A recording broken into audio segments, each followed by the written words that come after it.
Welcome back to another Ab Nation show with hockey coach, Gold Franchise, Cliff, one beautiful country of Thailand. An amazing, great Sunday night, June 16, 2024.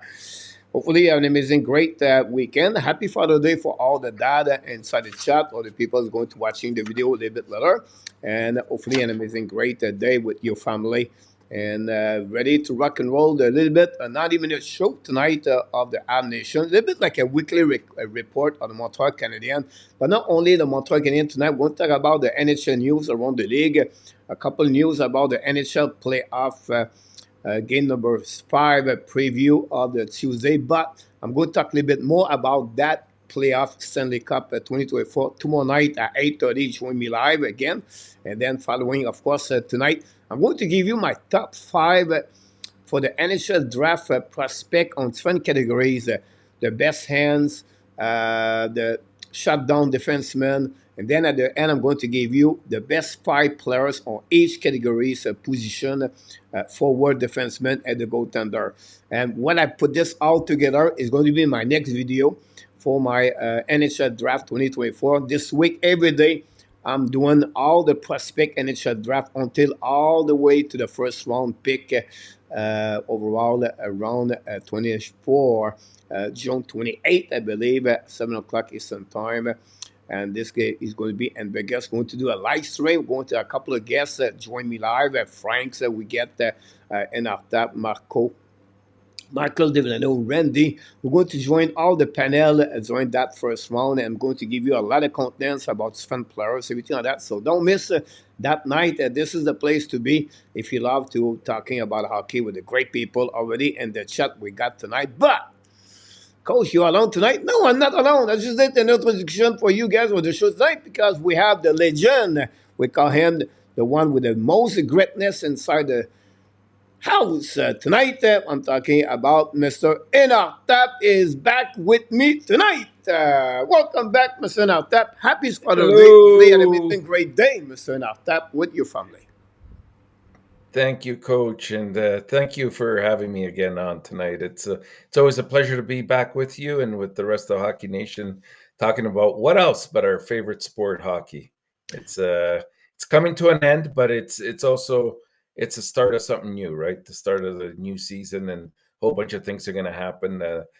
Hopefully, things go well for Montreal, and we're going to have a good team moving forward. Absolutely about that, and we thought it was going to be the end yesterday, but the Oilers pushed this for an extra game at Tuesday night. We're going to be live at 8 o'clock Eastern Time to do the live stream play-by-play of the game number 5 between the Oilers and the Panthers. At that moment, at this point, Mr. Natap, I have just one more game. So hopefully going 6-7. If we can go that direction, that'd be awesome. More excited, and we'll see how the Panthers going to bounce back. We'll talk about the game yesterday and see what it could happen at Tuesday night. But before we start, guys, going to welcome everybody in the chat, if you don't mind. So now tap, we have Mr. Gail Myers. First time Mr. Tap is in the house at the beginning. I think the Welcome. pass on Lindstrom and not take a chance on his back injury. We'll talk about Cayden Lindstrom tonight. And before we start, Mr. Tap, we're going to do more people in the chat. Sébastien is back in the house. We didn't see Sébastien the last couple of days. Mark Elliott is in the house. Give us a bit information about this. Here we go, Mr. Natap. It's bigger, but that's not too bad. About this, I'm going to fix this very quickly, if you don't mind. I thought usually hit her head, but not tonight. It looked like looking good. No. So, we'll see right here. There we go. Beautiful. Better on that one. Leave it to the coach. Yeah, Mr. Mark Elliott, welcome back. Sébastien again, talk a little bit left and right. Rick Robitaille back in the house. Mr. Rick Robitaille, big fan of the Edmonton Oilers. Mr. Tap, right, so Bangkok is in the house. Mr. Tap, welcome back. Paul Gav, KAV, is in the house. I think this is the first time in the chat. If not, welcome back. Paul talk again about the problem with Lindstrom and Demida have 2 serious leg injuries during the past 2 years also. Great point to hear that. Randy Walkman is in the house tonight, Mr. Randy. Hopefully you're doing well. Welcome. Co-host at some point. Le modérateur Luciano Graziano back in the house from Toronto area. Mr. Luciano, hopefully you're doing well. Randy of Summit, friend Ronnie Odette is in the house tonight. Hopefully you doing well. Glad to you aboard. He said Lindstrom to miss it. Rain somewhere in Alaska, Mr. Tap. And hopefully the weather is nice. Afternoon, should be afternoon in Alaska at that time of the day. It's a time for them. They are what, 22 hours uh, Yeah. daylight, right? Daylight. About that. Talking about greatness, talking about LDP, Mr. Naptap, back in the house, the big fans of the Buffalo Sabres, back in the house tonight, Mr. LDP. George Doucette, notre ami Welcome, George, everybody. back again with us tonight. Hopefully doing well. Welcome, Here we George. go. And after my wife friend find you good looking. Of course, that's the reason, Ronnie, I bring Enartap in the chat. If not me, I put him all about Enartap. Claude Richard is in the house tonight. Welcome back from Ottawa. Claude Richard, Randy again. And we have a lot of people in the chat. Thanks so much. Don't forget, guys, to click on the like and Mr. Enartap, the subject of the night. Ab Weekly Report, no Uh-oh. Lindstrom. Oh, yes. Talk about Capan and Dale for the Montreal Canadiens. More news about the Montreal Canadiens. And if you follow my channel, guys, I'm going to give you a preview, Mr. Natap, what's coming at the 5th anniversary of the YouTube channel of the Hockey Nation and Ab Nation.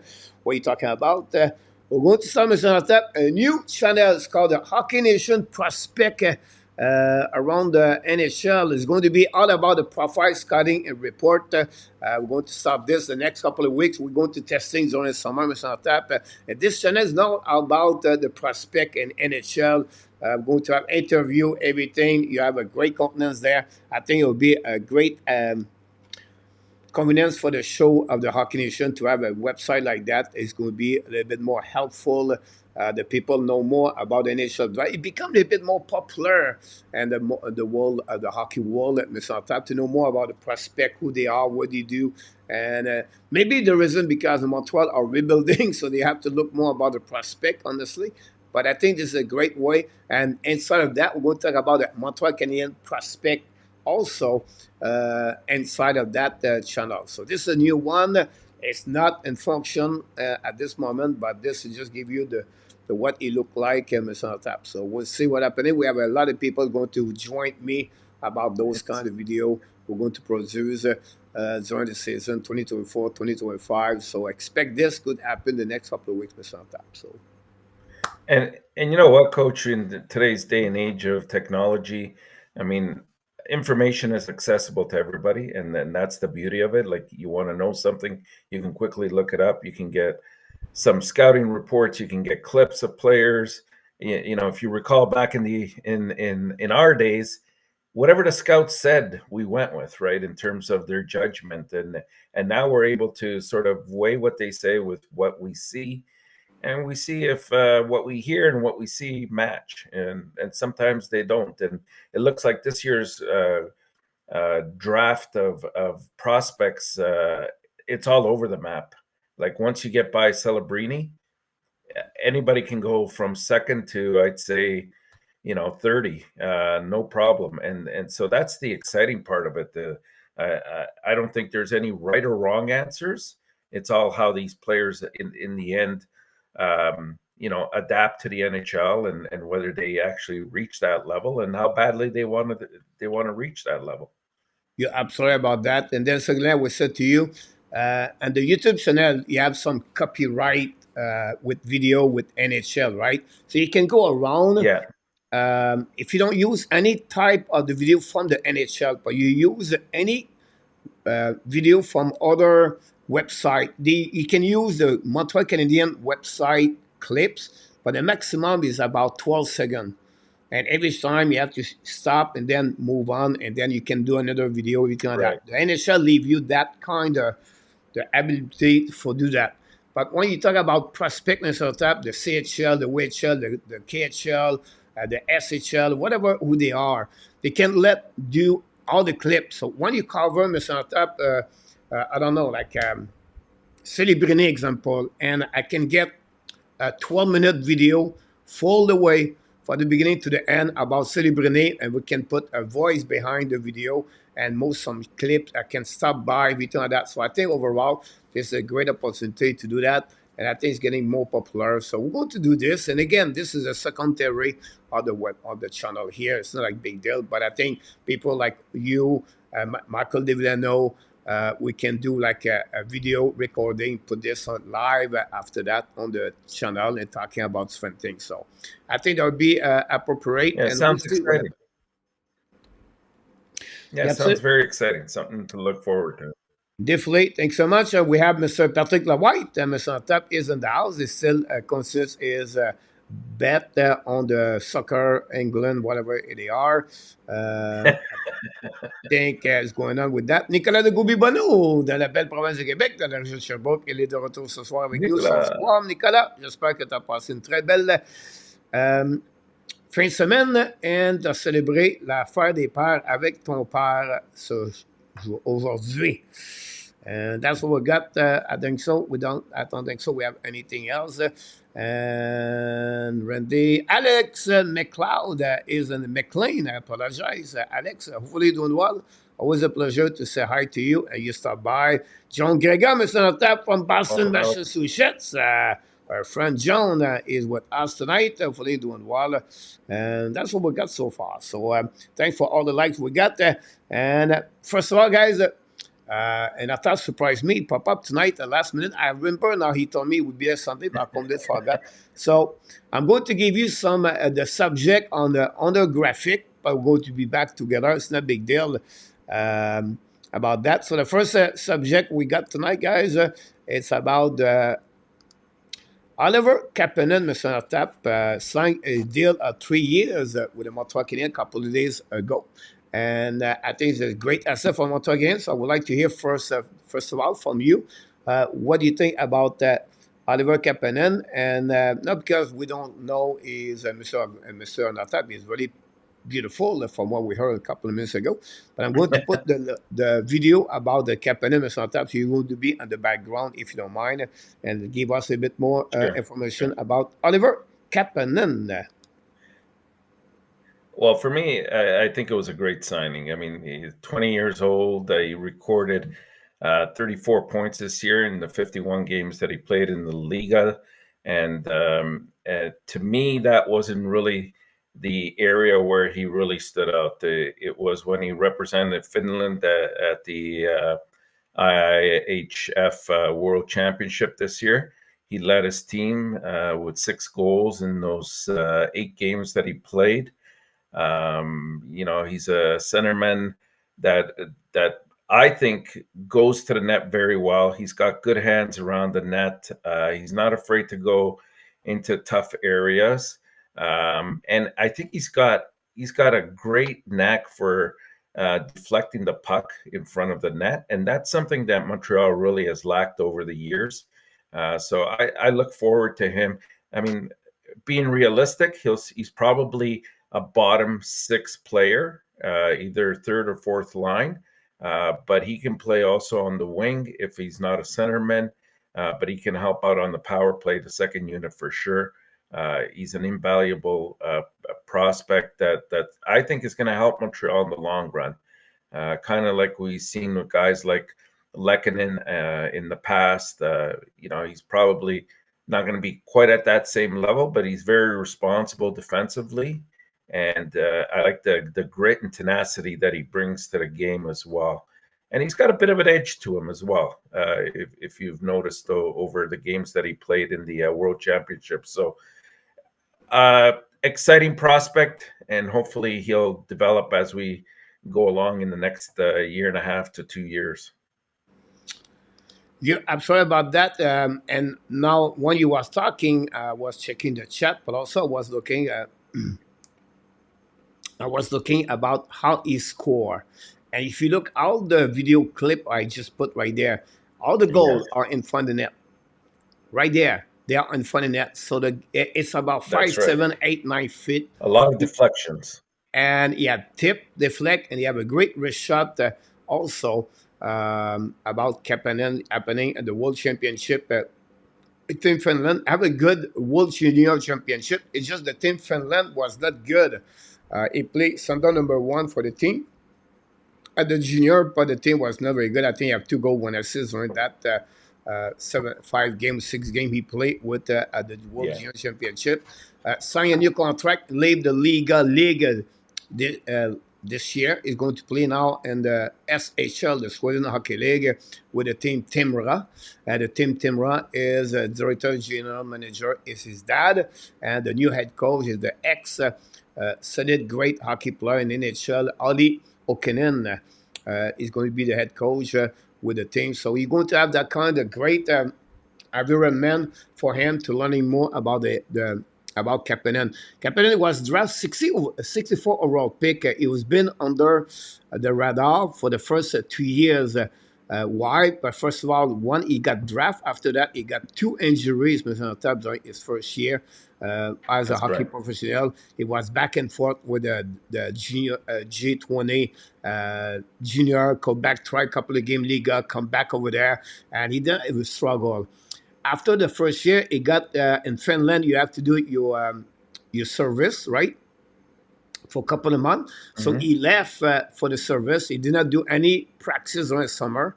He struggled the first half of the season last year because he had to go back under, in shape, everything. That's not an excuse. Just give you what is the path of Capan. So still that, his name was there, but not much about him. Over the fact, we know his skill, a great shot, not afraid to be in front of net. I have good vision, and that would put them now to explore more his talent during the second half of the season. Start slowly, get a little bit more point, and really at the playoff, he's really got now where he is with 14 point, 13 game during the playoff with the team, following by a great performance at the World Championship and the Team Finland with 6 goals, like you mentioned to us. And that's where he at right now. It was just a question of time. The Montreal offer him a contract. He got that contract. He's going to return in next year, like I said, at the SHL. And finally, look, like every other prospect from Montreal Canadiens, we have to see how he's going to develop, how he's going to be reach his full potential. I think he's still 20 years old, could be with Montreal at 22 years old, 23 years old. At that time, how he's going to develop on his 200 feet game and to become maybe a hockey player. For me, I like the way he really have a great release, a great accuracy shot also. And I think that's Yeah. one thing it could add more for the Montreal Canadiens. So, but to put him right away at the lax level like Owen Beck or any other prospect, I have to wait a little bit more to see more of him performing next year. Why? Because we just see Right. the last couple, an average about, we said to you, maybe 30 game, 35 game of his high level of his skill, the development or potential. So we have to do a bit more wait for his floor and the ceiling from Kapanen. And from that, I'll have to wait another 12 months to where he's going to do next season. But again, the potential is still there, Mr. Top. The talent is still there. We're And he came for the great family, for the grandpa to the dad, for the uncle, and Sammy Kapanen and Michael Kapanen, and I can go all the way. So he's a great family of hockey, and of course in Finland, the name Kapanen resonate very well in the country of Finland, like I mentioned to you. So maybe you can add something else. and it is he's also, if I'm not mistaken, he's also of Swedish origin as well. I think he was born there or he grew up in Sweden before moving to No, I think Finland, if I'm you not mistaken. I know confuse. his mother.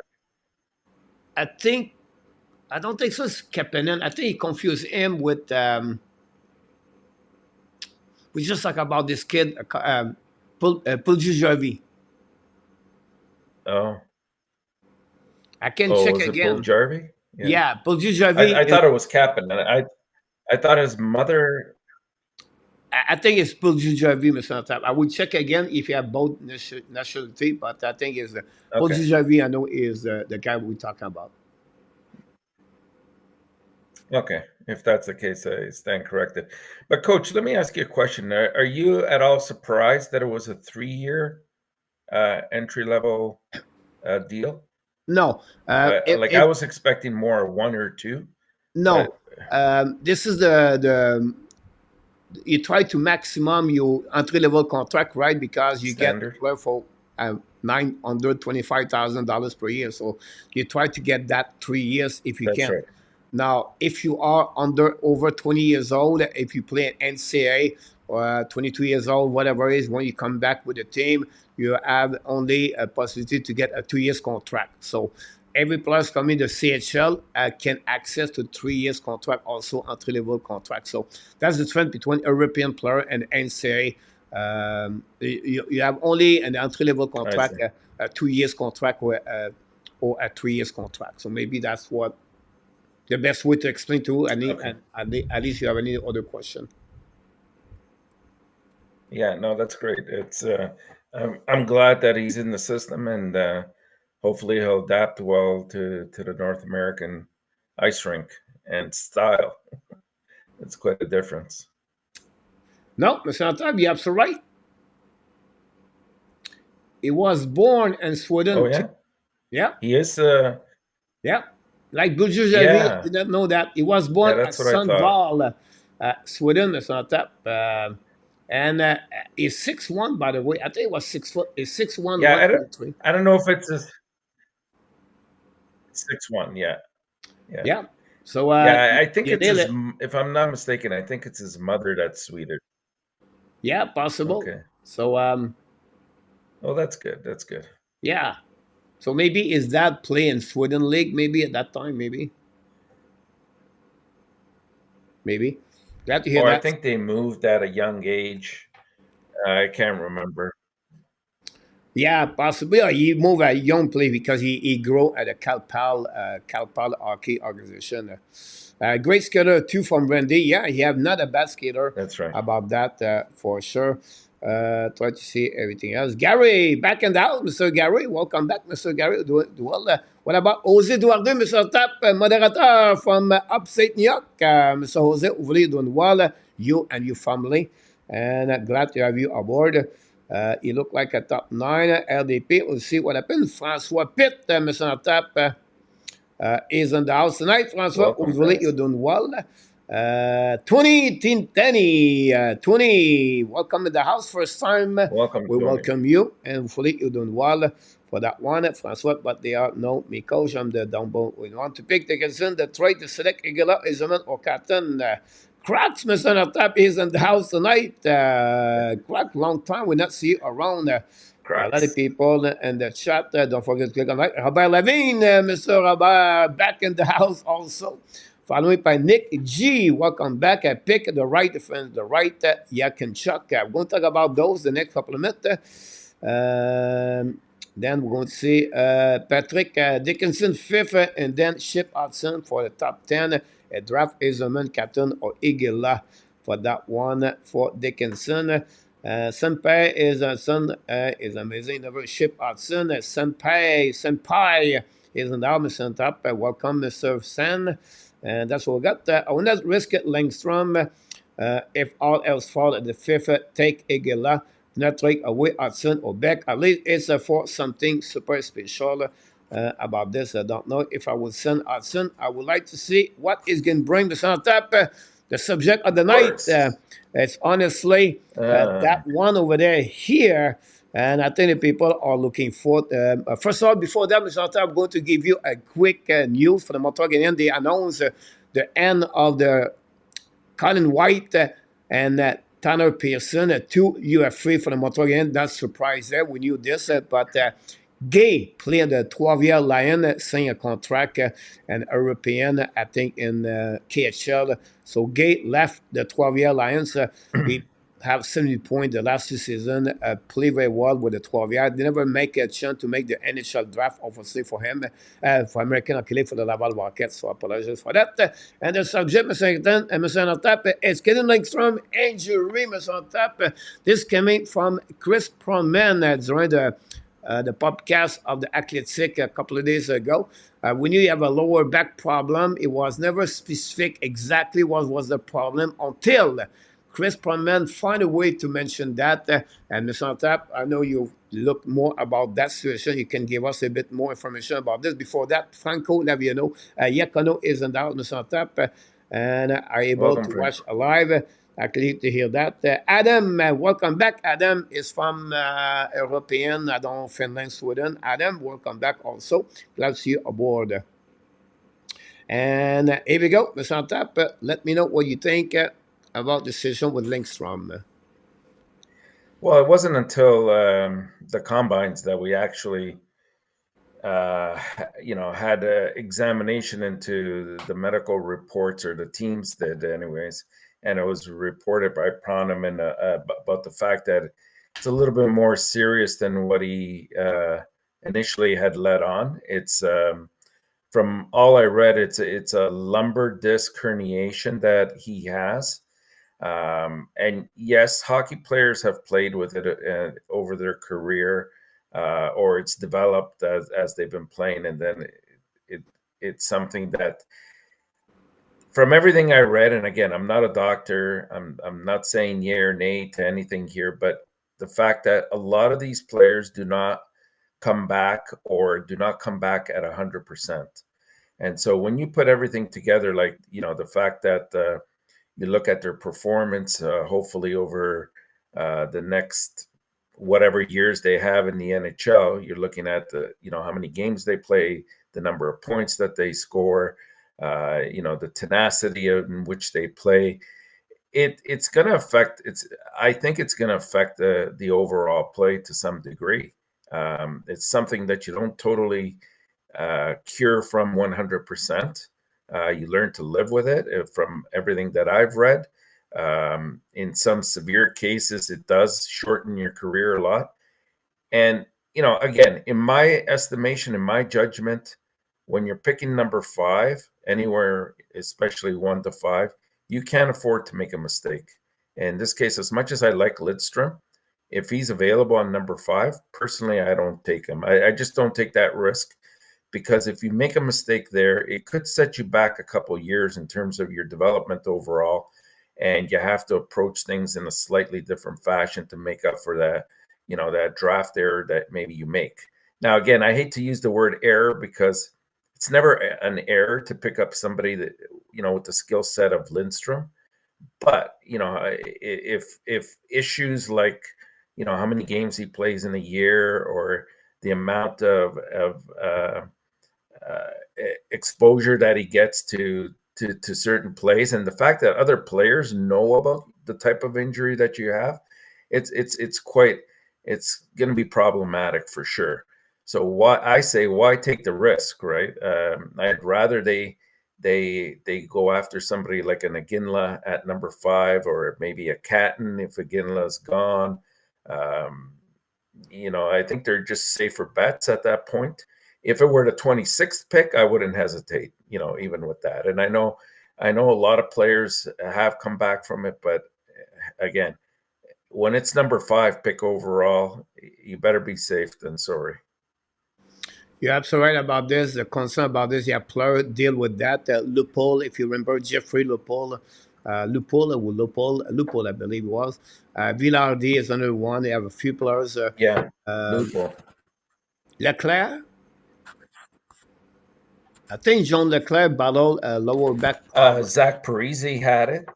Parise have also Yeah, the you back had there. Jason Spezza. Uh, Spezza as well. Alfredson in his later part of his career. Marian Hossa had it. I mean, different levels, but and they all, if you look at those names that I just named, I mean, they all had excellent careers. It's not that they didn't, but it's from the time they got hurt and then came back, their performance was just not quite the same since the injury. So it's things just to watch out for, and you hate to get it at such a young age as well. yeah, sorry about this. So for me, it's a little bit a concern for Langstrom.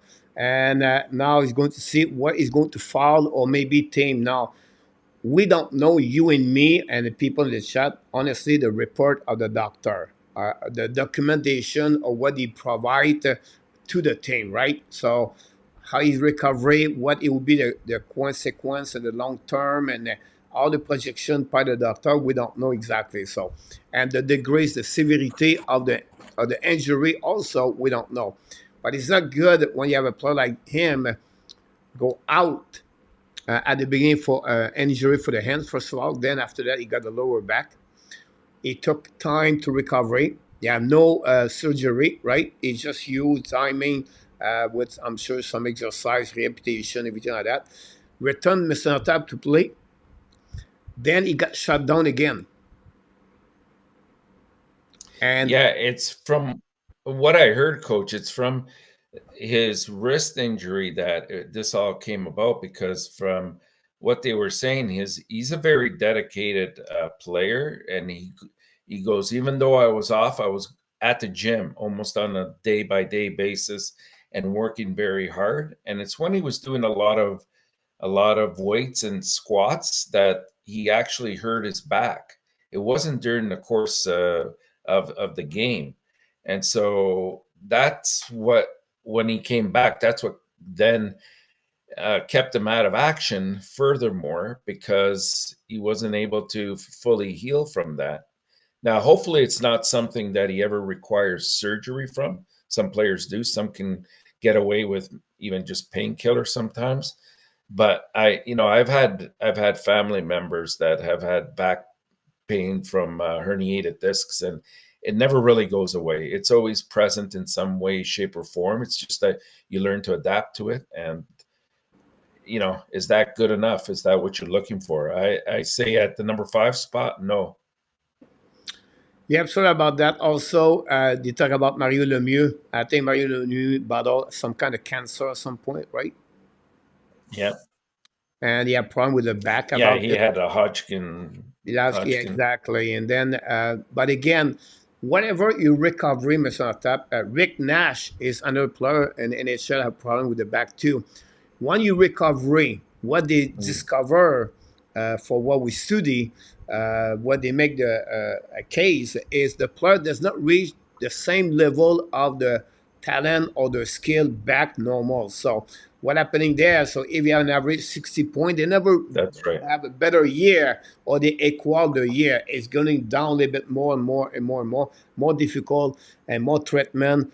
More, I would say to you, with a lower back, you need to have a lot of stretching part. Now we know the technology is better, Mr. Tap. We know how they can fix better stuff. We talk about Jack Eichel example with his neck area. It looked like Jack recovered very well. He went to a specialist in Alabama, if I can recall it, to do that kind of surgery, and he trusts the way he did it. And Buffalo did not want this anyway. They don't want to go back on the saga, but the point he recovered.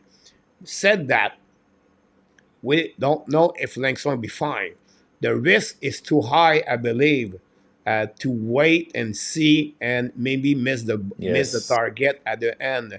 So I feel like the talent at number 5 and the skill at number 5 pick, if Lindstrom is could be available and Demedavi out, example, and you still have Zenica, Parek, Igila, Caton, Dickinson. I can go all the way like that, right? So if you compare that players versus Lindstrom, the difference, I don't think so, is huge, like Bedard and Ray Barker example, right? Bedard is another an exception, right? So for me, why to risk that players for that and return we don't get the no risk like Caton or Igela example.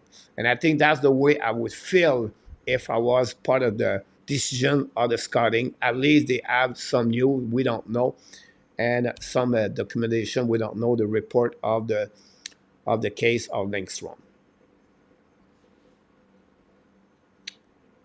And no, absolutely, Coach. I agree 100% with that. And think of also another player that just came to mind, Mark Stone. Back injury that he has. Every year he's missing a certain number of games, and this year even in the playoffs he wasn't 100%, and you could tell it slows down your game quite a bit, and it prevents you from doing things that maybe are characteristic to your nature, like getting into those tough areas and corners and getting mixed up in scrums and things like that, and getting the puck loose and just using your body. You learn to be a little bit more cautious, and that takes away from what makes you a unique player, that is being able to be drafted anywhere from the number 2 to number 5 spot. Yeah, I'm sorry about this. A lot of people talk about Capan in the chat. Capan, honestly, is at 163 pounds. About this and over 200. Tony, you're absolutely right about this. He's listed between 5'10 and 5'11, honestly, Yeah, for a Capan. For the rest is there. We have the 5'10". Bunny House is back in the house. Welcome back. Rob Bastion is in the house. Deuce B is in the house. And we have a question for Patrick. He asked us. First, it was the first question was Adam FB is the house, by the way. Patrick question was Mr. Tap, the goal scoring skill ceiling, Mr. Tap, Lindstrom or Ezerman?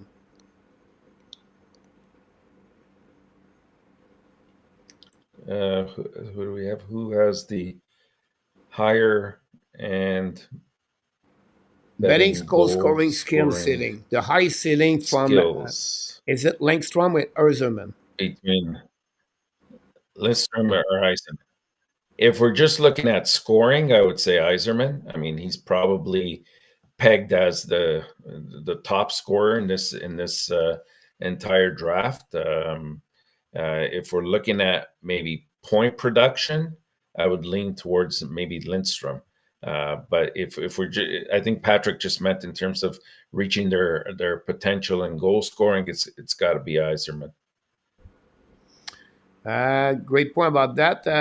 A lot of people talk about fun things in the chat. Nicholas is in the house. Welcome back. Born to be Ab is in the house. Don't forget, guys, click on the likes. A lot of people said that Dimitar Bigon, Beckett, Seneke, or Igila will be the back about this. A great conversation. Rob Bastion, guys, a lot of great people in the chat with a good conversation with N26 back in the house. Suzuki has the same frame like Crosby. Absolutely right about this. Yzerman higher for Francois. Yzerman is a potential 40-50 goal, and NHL 5 would be better both as NHL players, Mr. Tap. A lot of great contents in the chat, Mr. And our Tap. Yzerman is not my type of the players, and it's what he made the beauty of hockey fans, Mr. Tap, is that's what's going on in the chat. We have all our own opinion. You and me, we're not an expert. We sit on the couch right now talking about hockey. We have people in the chat right now sharing the opinion, and we all agree, we all expert inside the living room, and we think and we knows everything. And at the end of the day, it's fun to sharing. We could be agree, disagree, but we do this with respect. That's the most important thing, Mr. Tap. Some does not like Capan. I really like Capan, me. I think it would be a good fit for Montreal. Some said it would not be a good fit for Montreal. Don't say you have to select Capan. But this is a way I believe that's going to be this year at the NHL draft, because it's so wide open after Silibrini, and you don't know what direction. At the end of the day, you have your own opinion about what you would like to Montreal select. Patrick love Yzerman. Some people love Igelot. Some people think Seneca would be the great fit of Montreal. You have the size, you have the talent, you have the ceiling to maybe reach as full potential, and you can put this all together, Mr. Tap. That's what we have there. And it's not going to be easy for Ken Hughes. Imagine their decision to do the right things about that. Patrick said, so pick Yzerman. I know that within the next couple. Go ahead.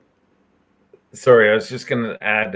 I know that within the next couple of weeks, Kent Hughes is having meetings again with his scouts and his advisors, with Gorton as well, and you know that they're going to be reviewing all their different plans that they have coming up for the draft, and what direction they will go depending on how players are picked. And this year, because I think it's much more random, and we get that from the response, not just here, but in any podcast we listen to. everybody has them ranked in different fashions. So you're going to be on pins and needles trying to figure out, okay, so and so was picked at number 2 and 3 and 4. What direction are we going to go? And you have to have that planned out beforehand, and be comfortable with it. The one thing I would say though, Coach, is the fact that at the number 5 position, even though some key players may be gone, I think that we'll still be very content with the. I think 90% it'll be a forward, and 10% it could be a defenseman, but we'll be very happy with the prospect that we get.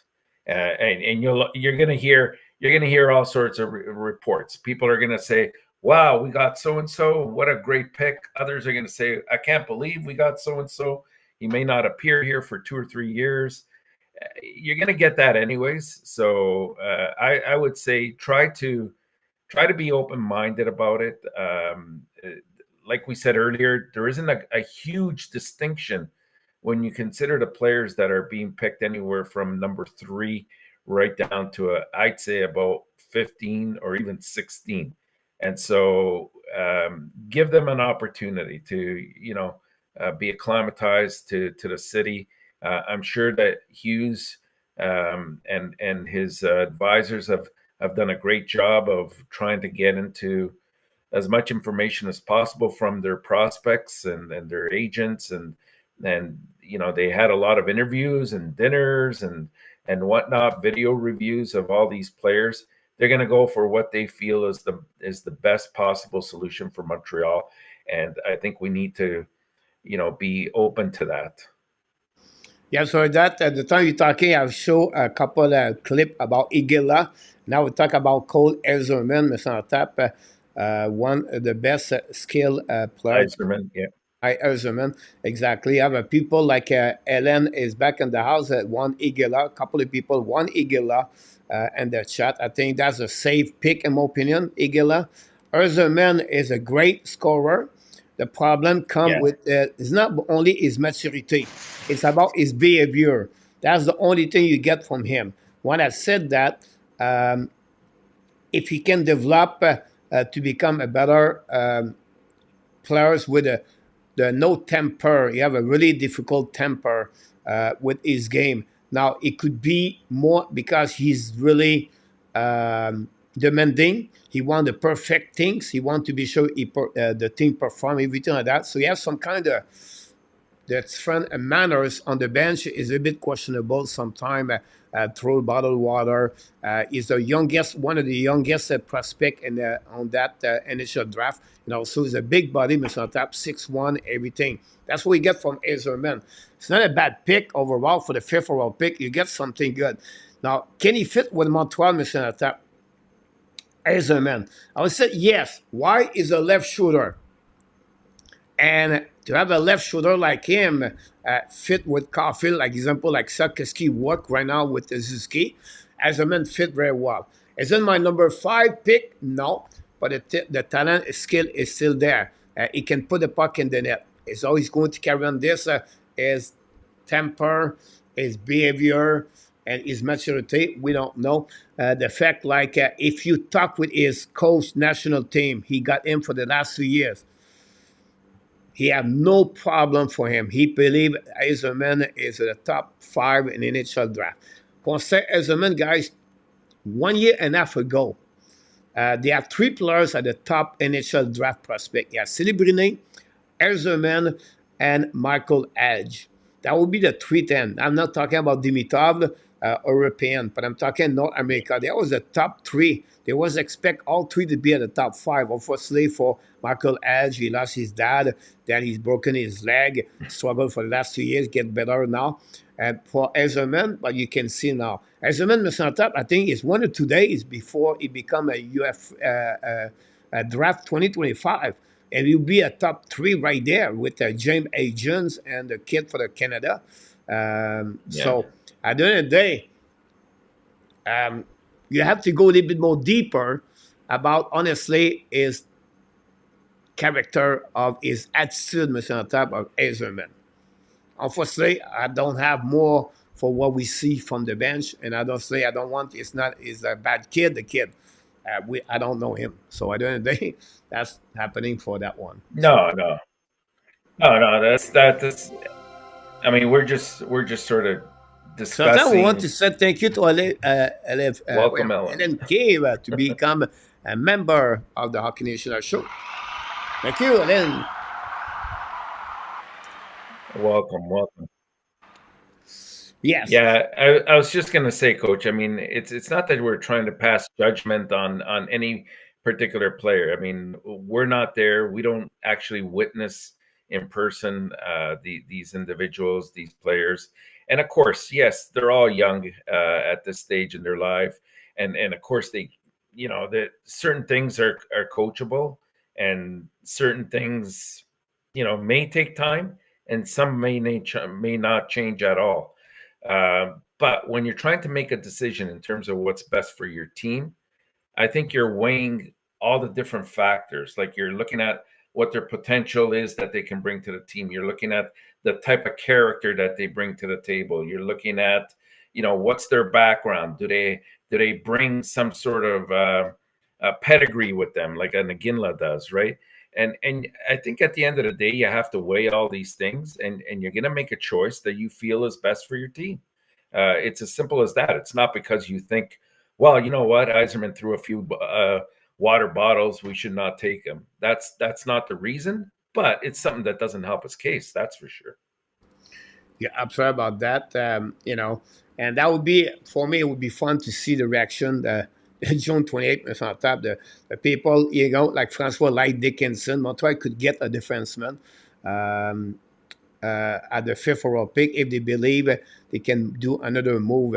Now, It's possible. sometimes we do a template, Mr. On top of the preparation of the show, and sometimes I change the subject because the people in the chat give us some vibes of what you want to talk about this. So we just go around the fifth overall pick. Let's see. Every day, guys, I do a poll question at 10 o'clock p.m. Eastern Time every day about the Montreal Canadiens or the playoff right now. But a couple of days ago, Mr. Top, my question was the number 26 overall pick, what the Montreal Canadiens should do. So let's see Montreal Canadiens. We know now Ottawa at 7. We have New Jersey at 10.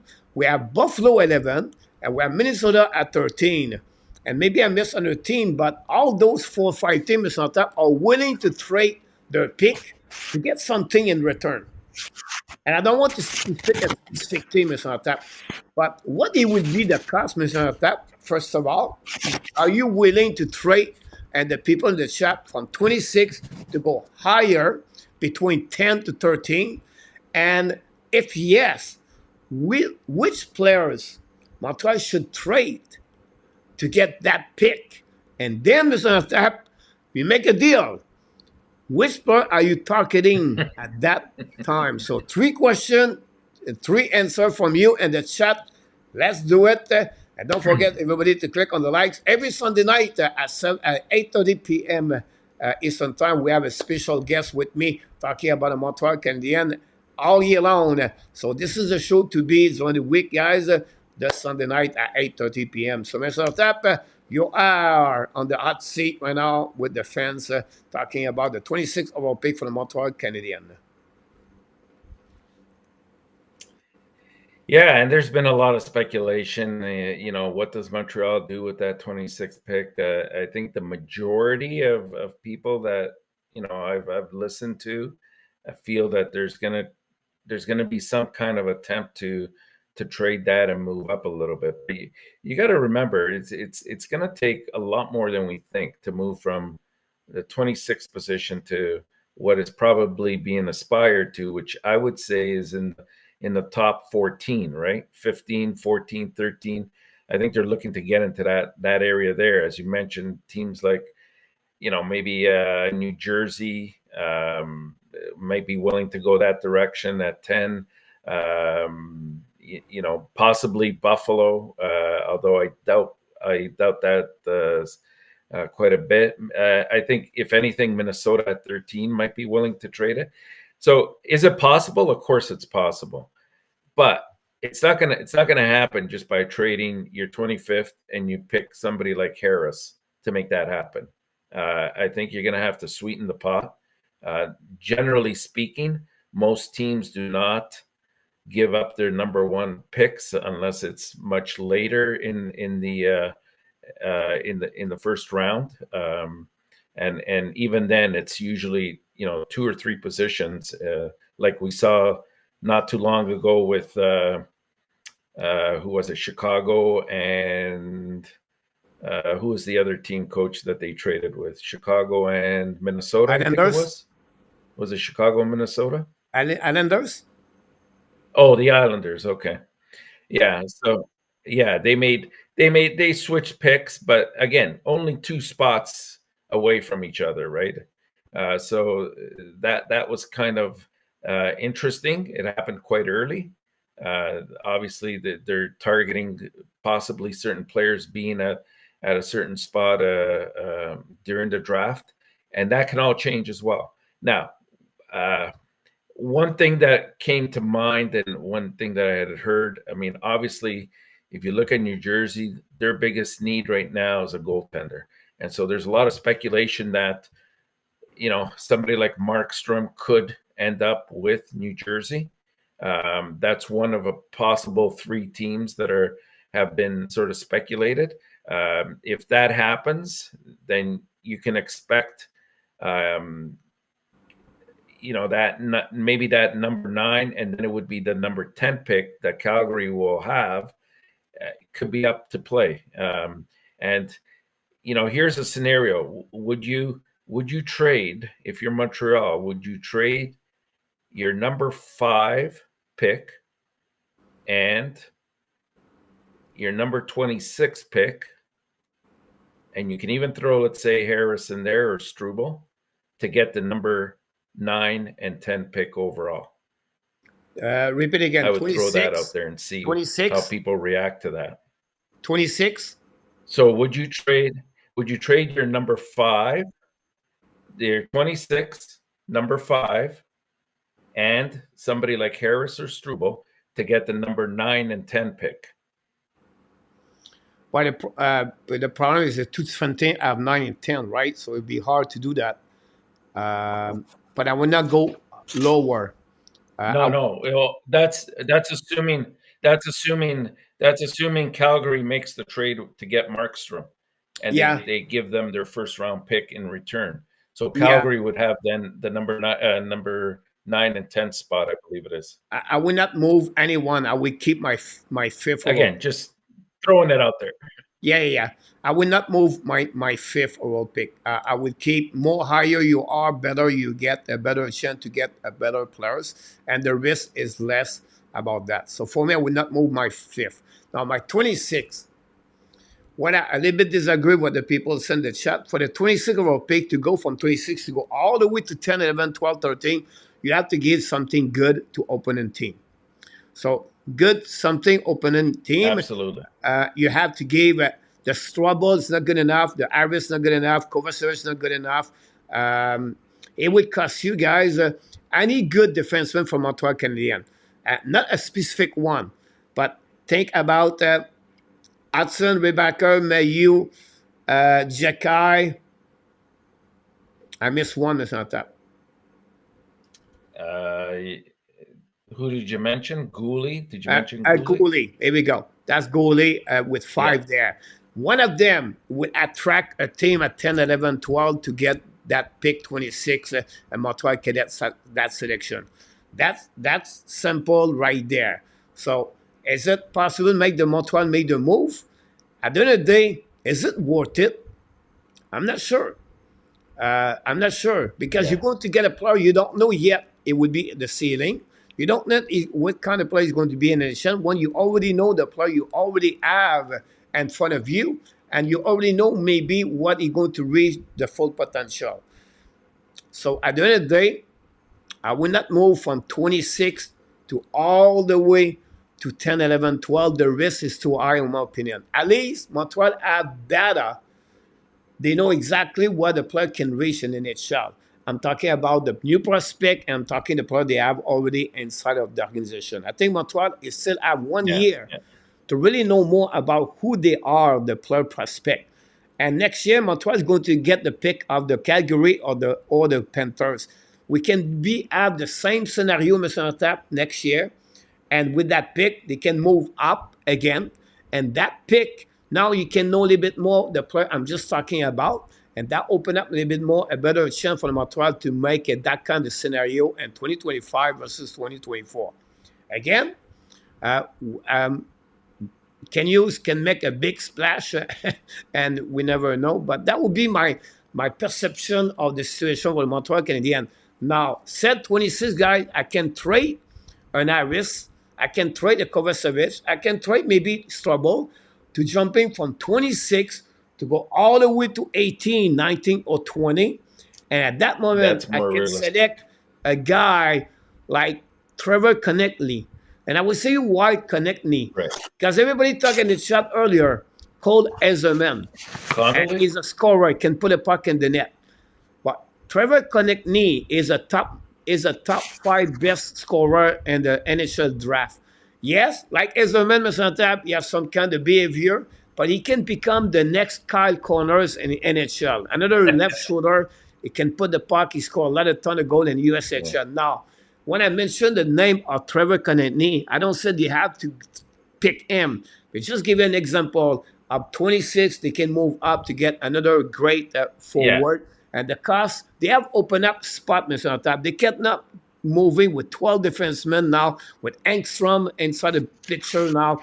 And Hudson, you have Harris and Strobel. They have to make a trade to open up with the Montreal Canadiens. Unfortunately, we're going to lose someone we like, Harris, as a Montreal Canadiens fans. But this is where I see this, Mr. Tap.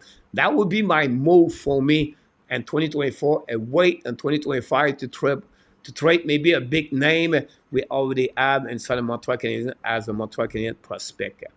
So this is my opinion about this. I don't know Yeah. if you want to add a little bit more at 26 if you go that direction. But if I move up, Mr. Anta, I will finish this way. I would like to get a Trevor Connectney. I think it's a good one. You can talk about many others, Boisvert. You can talk about Michael Edge. I will Mike, not touch any defenseman there. Michael Hage. H is another Yeah. one there. Litchenko would maybe another one I was looking more. And the Montreal Canadiens select a number Yeah. 26. Another Andrew Andrew Basha Sasha. is another one I was looking for also for the Montreal Canadiens. I can go all the way to Yeah. this, but if I go up, a Chesney Shav for the Russia is not a player whatsoever. I don't want to pick another Russian player, but as a kind of big forward, you can get about for the Montreal Canadiens. So that's what we got right now. I don't know what the people talk in the chat, but you maybe add something more about the 26 World Pick, Mr. Natape. Yeah. Yeah, like I'll go back and I mean that was just totally hypothetical that I threw out there before about the 5th and 26th. I mean, personally, I wouldn't do it either. I think you hang on to your 5th pick and you target the guy is going to have the highest ceiling for you. And what you believe in is what you believe in. I get that, but if it's somebody like, let's say, an Iginla, you're not going to go wrong with that. With regards to the 26th, you know what? We're in a stage now where Montreal is eventually going to be moving towards free agency and looking at players that are available there. It might not necessarily be this year unless it's like a short-term deal with some kind of free agent that comes in, not a high price tag, but somebody that could play, possibly, third line minutes on the wing or whatever the case might be. But you have collected, and quite successfully, a good core of young defensemen, and mostly are left-handed defensemen. So at some point, you can expect, because they can't sign all these players, you can expect, one or two or even more in multiple trades of these players to be traded. And it's going to hurt. Like, you were talking earlier about, what kind of defenseman would it take of name value. Again, I wouldn't do it, but it would take somebody like a Mayu in terms of that kind of a name brand in order to get a deal done and move from, possibly 26th up to, 18th, 15th, something like that. Again, I wouldn't do it because I think Mayu has that ceiling, and from everything I'm hearing about what he's doing this summer, I mean, this guy is working like a dog to stay in shape and improve his game. So I really look forward to what he's going to bring to the table for Montreal in coming years. But you said it, Coach. It's whomever ends up on that with the short straw that needs to be included in a package to move a player to make your team better, whether that's acquiring, a top six player or whatever the case might be, a goaltender eventually down the road, whatever it is, it's going to hurt. It's going to hurt because we tend to really cling to certain players and justifiably because we've drafted him in our own backyard, so to speak, and it's hard to let go of that. You fall in love with the image of what a player can become, and until you actually see what they do become in the NHL, it's hard to let go of that. So it's going to be hard, but it's something that I think we have to be realistic and say it's going to happen at some point. Yeah, so we'll see what could happen. I apologize A2 about Connelly, and I keep him Connectney about that. Sorry about Connolly. Yeah, Connolly, Connelly. yeah. Trevor, It's exactly okay. about that. So, and the other one is Travis, by the way, A2. Tim, what was the betting of the baseball talk? I don't know. They get born to bed to Ab 26 target, Dean Letourneau. Letourneau is a big forward, 6'7" on top, have over 165, 118 point, 125 point this year, and the St. Andrews. I think Letourneau is on top. This is a long process development. So if you are patient to wait 4 or 5 years, this will go to get Letourneau. So I don't know. I think for me, he is out on my first round pick now. My round for my projection as a talent was maybe not my mock draft, but my projection of the ceiling players. I think Letourneau will be out.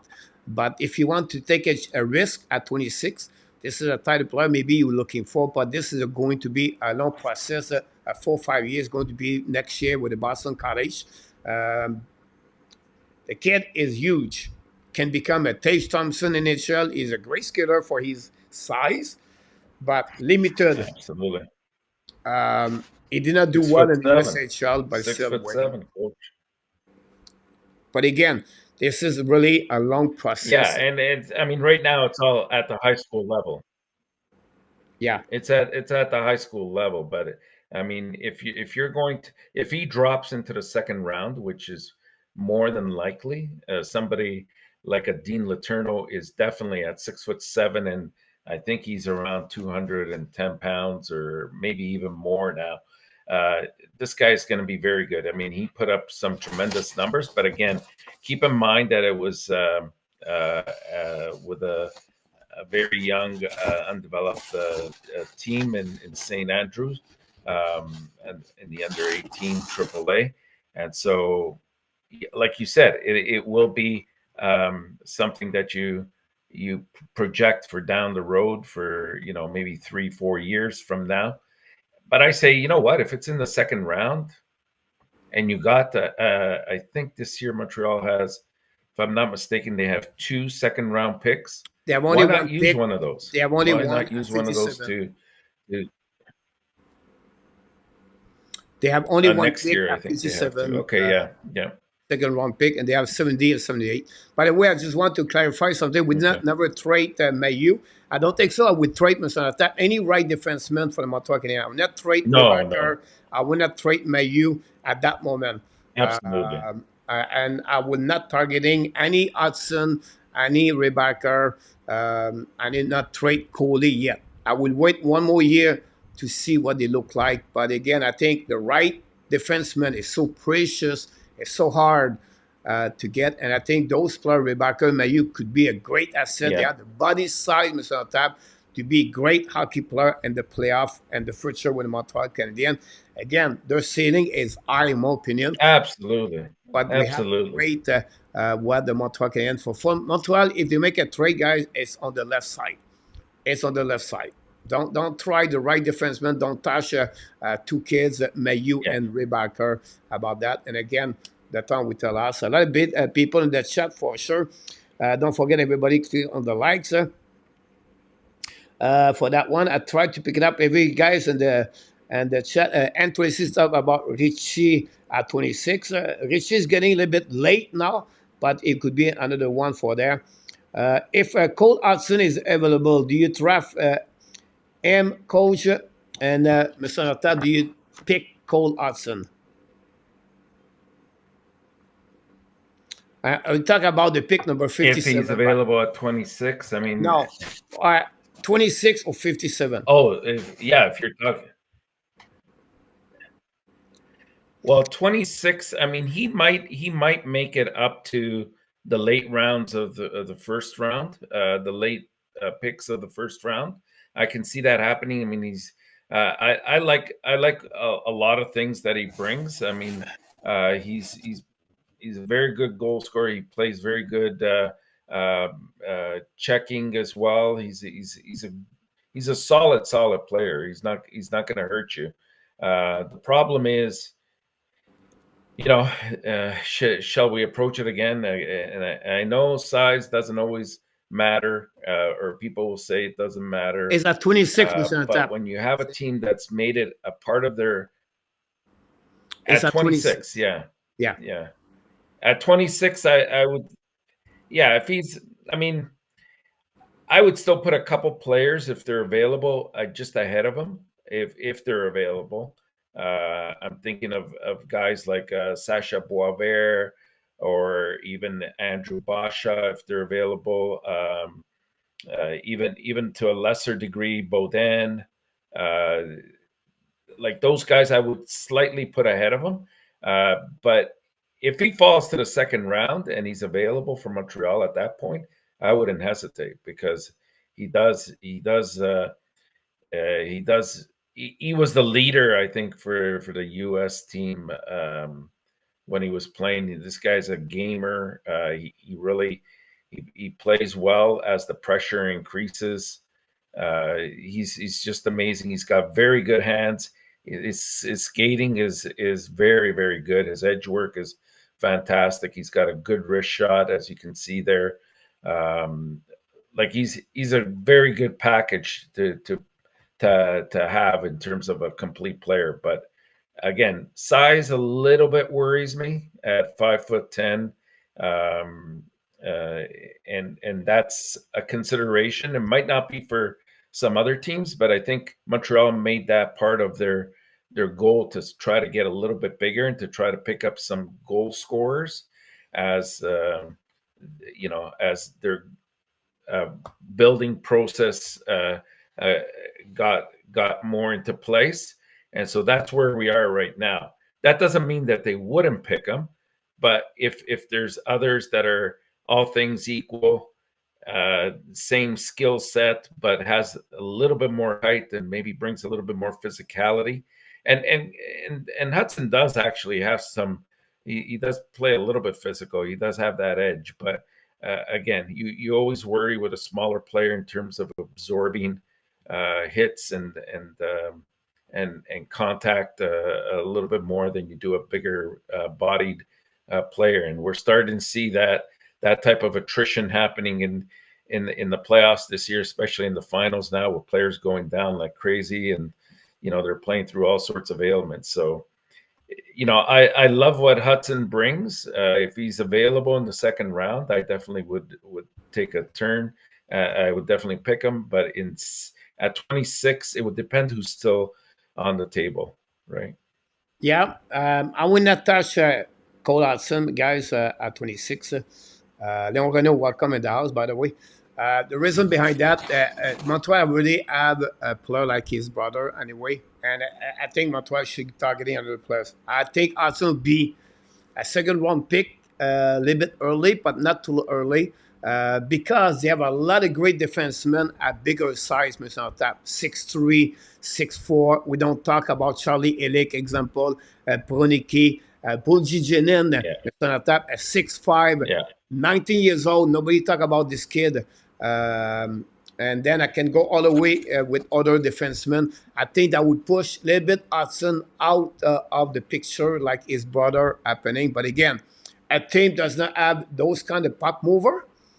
I think they could select Cole Hudson. They see what Lane Hudson did with the Montreal Canadiens, how he's developed, and it could take a chance. Again, I think first round pick, I don't see that for him, and I don't see a good fit for Montreal Canadiens. Another left defenseman also at the same time. So that give you an answer for A2 about this, guys. And That's true. Look, Dave James Chatran talk about another free Freij. That's another good prospect. I think David he would pick up before Hudson between 33 to 40. That would be the way he's going to be out. A lot of people talk about Cuevo. I think Cuevo could be a selection for Montreal Canadiens at 70 or 78 for Cuevo. I don't see him earlier on the second round pick. I think he'll be third round. I'm sorry again? Yeah, I think Koivu might be probably in the third round that'll be picked up. And again, I would agree that Alphonse Frey is better than Cole Hudson right now. But again, left defenseman, right? So again, I don't know if I would waste my 26th pick on yet again another left defenseman. I'm sorry about this. Nicholas, you talk about not Elinius, but you talk about Wallinius. Nicholas, Wallinius is another great prospect. Could be out at the end of the first round pick, Nicholas, or he would be out between 28 to 36. Nicholas, about Salin Wallinius, not Elinius. And then Paquette Seneca, I think you go like him. The Montreal like his size, player prospect involved and developed very well the second half.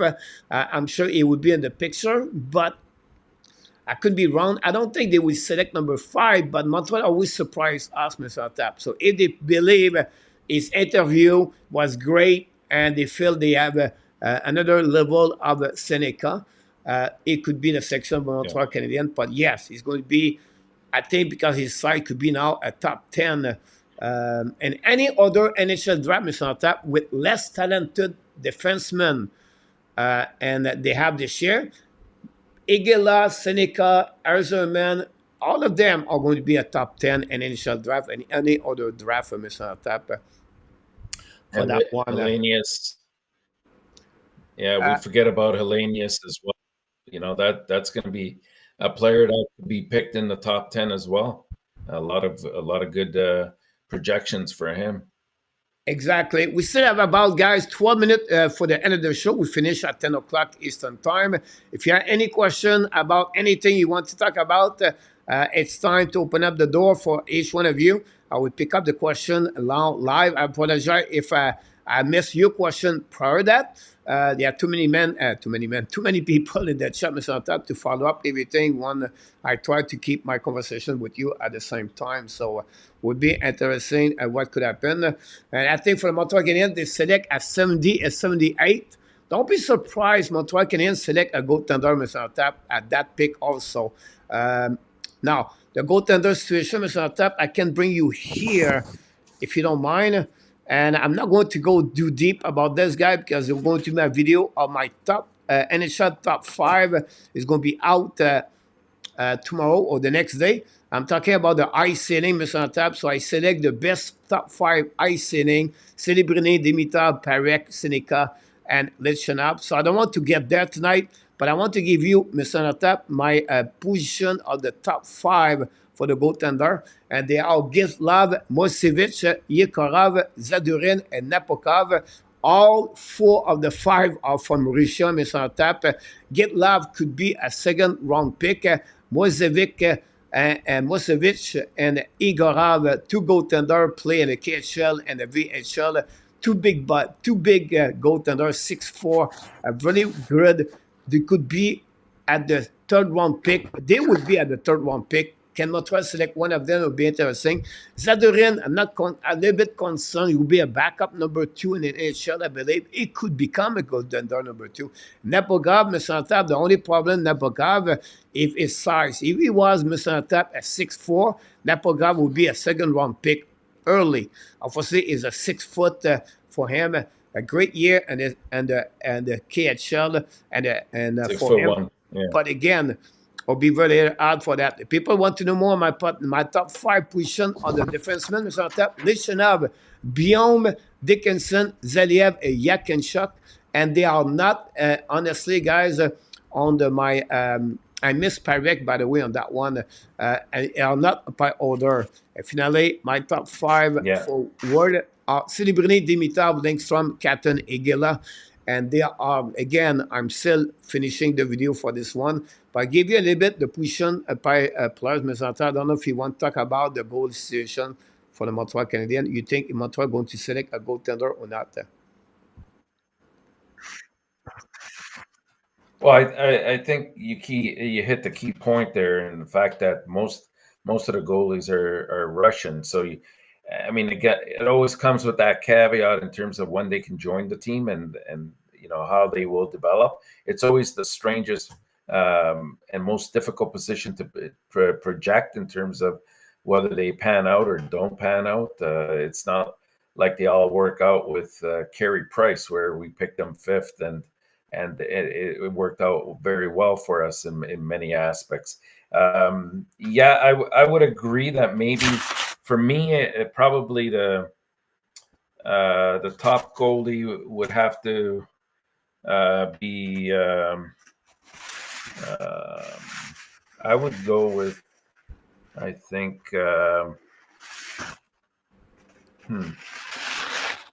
For what we heard, it's I would say Gidlov.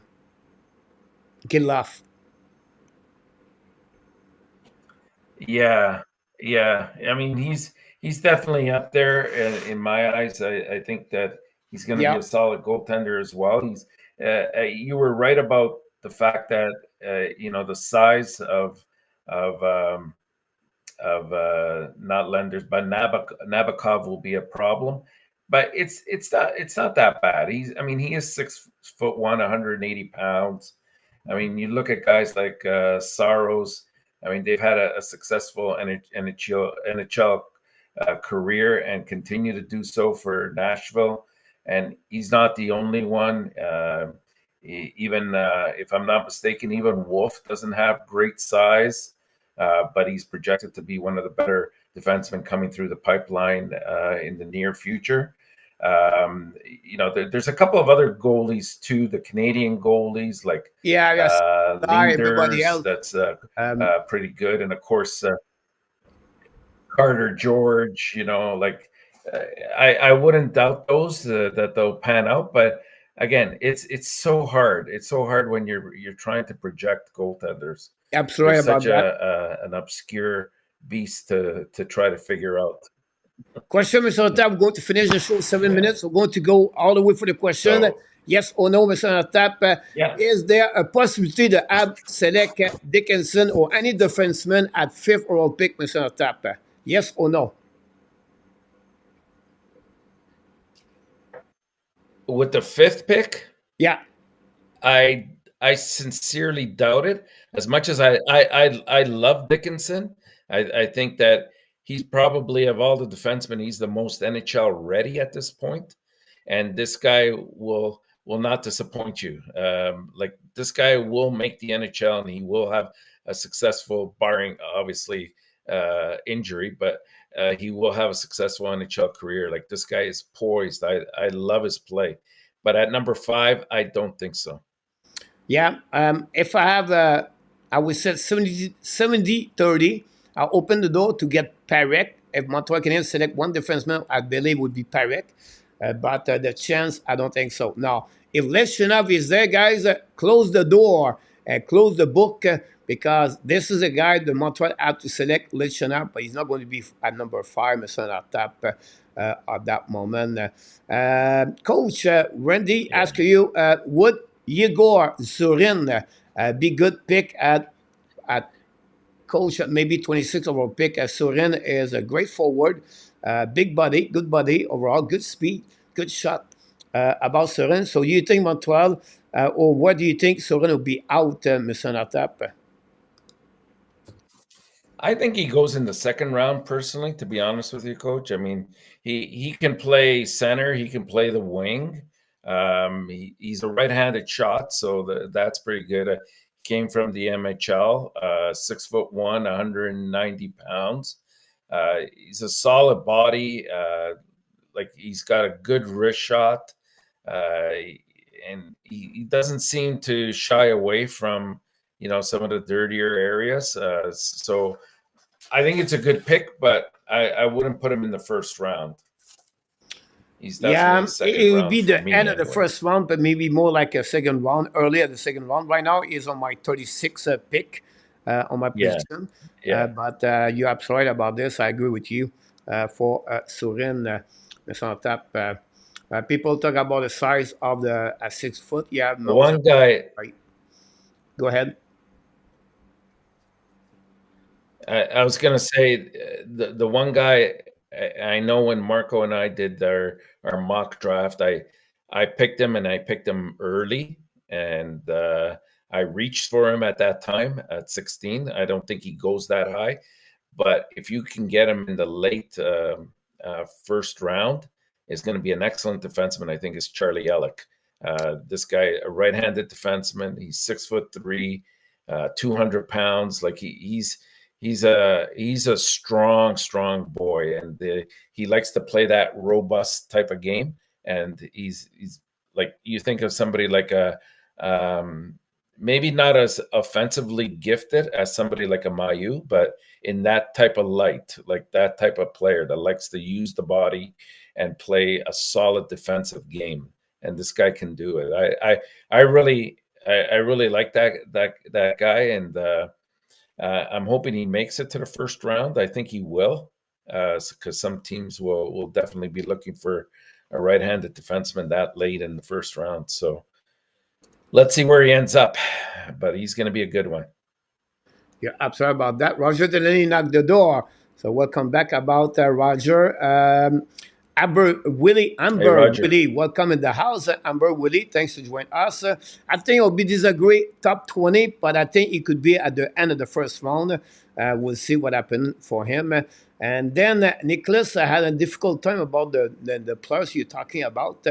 Not sure about this. Well, the question is out there for I'm talking to I try to get everybody in the chat to get out for that one. But anyway, N26, you talk about players. I said I was going to tell you I agree with you. Now I cannot remember where you talk. Cannot remember the forward. Biome. Biome would be better. I think N26 is exactly like a Parek. There's fun between a Biome and a Parek. One is a left defenseman, but I think because of his size, the way he play, I agree with you. N26 is a 6 foot, if I can recall it properly, for Biome for that one, Mr. Artap. Yeah, they both are. And to talk They about both are. Carey Price, yeah, they're right on Elick and They're both Artep. 6 foot. Try to pick up here. Rumor or Hughes is trying to trade Price like he did Weber. The rumor is there. I think the not sure he can do it this year, but definitely I would not be Yeah, surprised they trade Price to 2025.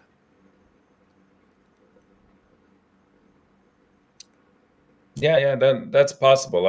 I read that as well, Gary. It's a possibility because even though right now he helps in the from the aspect that when he goes on the LTIR, it opens up that $10.5 million flexibility for Montreal. But the thing is, you want to try to get, prior to putting him on the LTIR, you want to try to get your cap as high as possible to the maximum before you do that, so that you have that wiggle space. If you do it too early, that kind of hurts the team, and that's why I think the possibility is there, if not this year, next year, that he will get moved if that's possible. Especially a team that has to reach the floor of the cap, they might be willing to take on his contract like the Seattle did with Weber. Was it Seattle or was it? Yeah, I think it was Seattle, wasn't it? Which I one? can't remember who picked up Weber. Do you remember, Coach? Weber? Who picked up Shea Weber? Yeah, Vegas. Arizona after that. Was it Arizona or was it Seattle? It's Vegas. Oh, was it Vegas? Vegas. Yep. Okay. And then after that, he got traded to Arizona. Okay. Yeah. So look, we go through the show, Mr. Tap, very well. People in the chat consider to carry on some rumor left and right. Parek and Parek is a great talent, but does he knows how to play defenseman? Oof. Yes, Francois. He can give you 96 points, and OHL, he can play. The price rumor are true, Leon Renault. But possible he get out. Ned 26 confirmed with Ken. Zambia better defensive. Zach Parek is a better offensively. Well said, Randy, between both of them for that one there. For everybody, guys, we want to remind you we're going to be live every Sunday night talking about the Montreal Canadiens, everything what's going on. We have a lot of great contents about the NHL draft until the 28th. We want to do a live streaming show, guys. You want to talk more about the NHL draft, the June 28th. Tomorrow night we are back at 8:30 Eastern Time talking about the playoff, the remaining of the preview game number 5. We're going to talk about, again, Montreal in the NHL draft. Definitely. Don't forget this week, guys, you're going to get my projection NHL draft. That video is all about the best talented skilled players, ranking from 1 to 64. It's not about Chicago Select, Levchinov, or Timitov. My mock trade and my mock draft 1.0 is going to be out this week. And Artap and Mr. Marco does do the mock 2.0 this week, and my mock 2.0 is going to be next week to deliver in my final NHL draft mock will be out next week. So a lot of content, Mr. Tap, to be ready for the upcoming weeks. For the next 2 weeks, it's all about NHL draft. And what would you use? Sign Capan to the Israel if he signed a contract in Finland. But Hélène, what happening there is after his first year, he's going to be, first of all, he's not playing in Finland anymore. He's going to play in Sweden and the Liga and the SHL. He left the Liga for the SHL. He have a new contract with Temra. And now the Montreal Canadiens want to satisfy the development of Capan. Now with that contract, he can come more on the development camp. But obviously the season starts early, so you're not going to be at the training camp for the Montreal Canadiens. But he can join the Montreal Canadiens if he decides to leave, example, at the end of the year, Mr. Tap, the SHL and become a professional hockey player. And in North America, he can join the Laval Rockets. So that's another reason behind the signature of the entry-level contract. I believe his contract with SHL is only 2 years, if I can recall it. So next year, he can join the Montreal Canadiens. So that's the reason behind that for this one. I don't know if you have any other things about this. I think, Mr. Nata, we're going to finish with that comments. I think is the right one, Mr. Nata, for Craps back in the house tonight. He said, the most exciting draft ever. It's coming the next couple of days. Mr. Tap is absolutely about that. What a great show, Mr. Tap. Again, it was a pleasure to have everybody in the chat tonight. Don't forget to click on the likes. But again, we want to thank the legend co-host, Mr. Enartap, tonight. All the moderators on the block working tonight. Luciano Graziano, thanks so much. Jose Duarte a bit earlier. And thank you for the super chat. Rick Robitaille did it, Mr. Tap, before the show starts. I did not forget that one. I can remember. I see it. And then all the people click on the like. Also, you can have the update news, everything like that. And what a great night, Mr. Tap. This is what it should be every second night. Join us live every night at 8:30 Eastern Time. Of course, Mr. Tap, before we leave you another last word of the show tonight, Mr. Tap. Anything you want to Just add? very simply, a happy Father's Day to all the fathers out there. Happy Father's Day, You're and we absolutely look about this. forward to next week. To be a father, Mr. Tap, it was one thing I would say to you. If you are a hockey coach or any coach, if you're a teacher, you are honestly another father for them.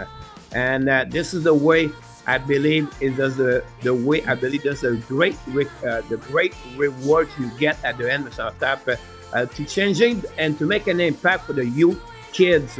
Whatever they love to do, whatever you're teaching guitar, whatever you're teaching bowling, whatever you're teaching hockey, Mr. Tap, it's not about to make them better, make them to become a better human being and let them grow in front of you.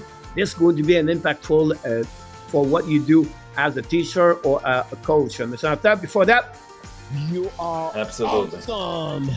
You are amazing. You are the best. And remember, you have greatness inside of you. that's the reason we call him the legend, Mr. Tap. Before we leave, guys, we want to let you know one more thing. Be well, be health. Find a way not only to dominate your day, but find a way to dominate the first half of what, Mr. Tap? What else? You're 2024. He did it again. Have an amazing, great night, everybody. Sweet dream. Have an amazing, great weeks. And of course, the Hockey Nation, the Ab Nation want to tell you more things. We love you, people. Have a great night, everyone. Thank you so much, Mr. Tap. See you next time. Good night, Coach. Good night, Hockey Nation. Great being.